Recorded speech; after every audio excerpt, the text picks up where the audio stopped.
dan Wakil Bupati Ogan Komering Ulu.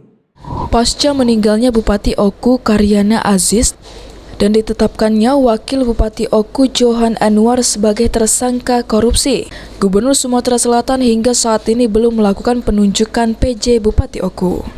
Sehingga dengan hal tersebut menghambat kebijakan strategis Kabupaten Oku ke depan dan mengganggu proses pembangunan serta administrasi di Oku.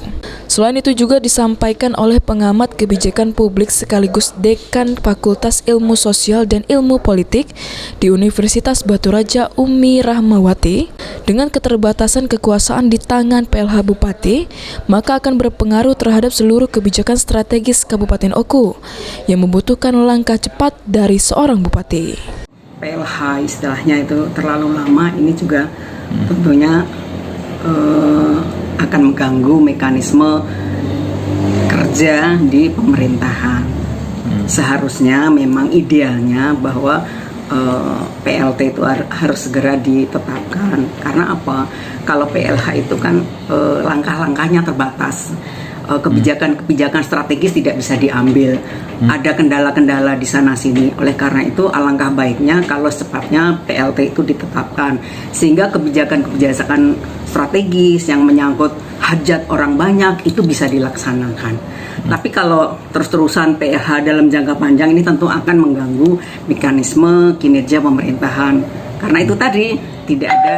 Jabatan PLH Bupati yang sudah memasuki bulan ke-7 cukup terlalu lama dan seharusnya sudah ada PLT atau pejabat sementara agar pemerintah di Kabupaten Oku bisa berjalan dengan baik. Menurut Umi, DPRD Oku seharusnya sudah mengambil tindakan agar tidak menghambat proses administrasi di Oku. Apalagi sampai saat ini serapan anggaran masih minim akibat terganjal belum adanya Bupati definitif atau PJ Bupati Oku. Kepemerintahan itu sebenarnya udah terlalu lama kalau sudah 6 bulan ya. Sebaiknya seperti apa Bu untuk masalah PJ Bupati Oku ini Bu?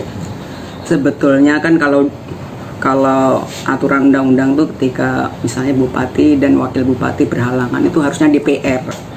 DPR harus mencalonkan Wakil Bupati pengganti. Ini kayaknya ini di Oku di DPR tidak ada gerakan untuk itu. Nah ini mungkin ada nuansa politik, nah itu yang saya nggak tahu. Tapi idealnya DPR harus juga segera itu mencalonkan untuk dipilih. Nah itu lebih bagusnya karena sesuai dengan nuansa tarik ulur kepentingan parpol sangat terlihat saat ini di Oku.